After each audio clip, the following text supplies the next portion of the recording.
seat, go ahead and do so. We want to keep on time as much as possible as we head into the latter hours of our event and make sure that we get you out of here on the time that we told you we would. I'm going to go ahead and turn the podium back over to Bikram and have him introduce our panelists and our topic and lead our discussion on buy-side impact. Thank you. Before we get started, let's do a quick round of introductions. We have Jeff Nason. He's a managing director and head of global and strategic relationships at Butterfield Fulcrum. Jeff, could you just give us a 30-second bio of what do you do there and what Butterfield does, and let everybody know all the good things that are happening there at that firm? Sure. We are an independent fund administrator, administering about $110 billion of assets. We're active in the hedge fund, private equity, real estate spaces, the latter two being growth areas for us. We are independent. My background is I've been a consumer of fund administration for years as an allocator, and joined Butterfield Fulcrum about a little over a year ago, when some friends and I went back in and reacquired the platform that had been sold in 2008, and later on, about a year later, merged with Bank Butterfield's fund administration business. Thank you.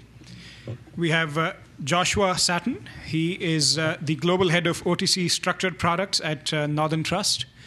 Joshua, if you can just give us a quick intro as well. One point of clarification, the head of OTC for Northern Trust Hedge Fund Services. We are a wholly owned subsidiary of Northern Trust. We also are a fund administrator, representing currently about $120 billion in assets under management globally, across Asia, Europe, and the US. Our specialty is OTC, long-short equities, mostly hedge funds, pension funds, and some black box groups, some assorted investment banks and other asset managers.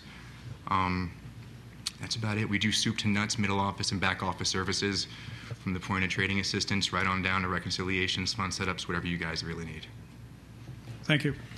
We have Andreas Choussy. He is an executive director of the FX Prime Brokerage and the Clearing Division at JP Morgan. Andreas, could you just also give us a quick intro? Just a bit of an update. I'm now responsible for the OTC clearing business in the entire America for JP Morgan. So I was previously responsible for FX.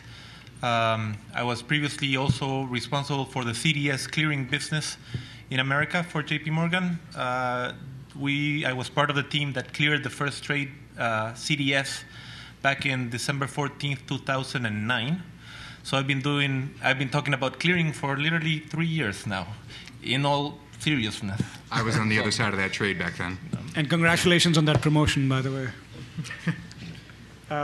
Let's get started here now. The previous discussion that we had, I don't know if you guys paid attention, but when James Hartshaw from GM Asset Management, when he laid out a list of documentation that had to be signed, my head was spinning, and I've been in this business for quite some time. So just to give you an idea of all the things that are out there, things that have to be done, it's a long list. It's a long list which is going to require a lot of careful thought in terms of how do you prioritize things, what do you pay, what do you want to sort of focus on budget-wise and things like that.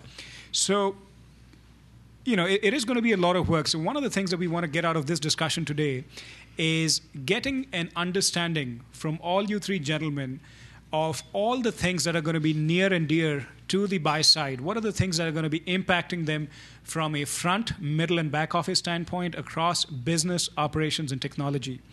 So as we get into that, let's just first start with the cost of clearing. Now, Mariam Rafi from Citi, she had talked a little bit about cost of clearing earlier in the panel today. And I would just like to sort of start from that one more time. Andres, if you wouldn't mind just walking us through, from an FCM standpoint, from a clearing member standpoint, what do you consider the drivers? What are the drivers that determine what it will cost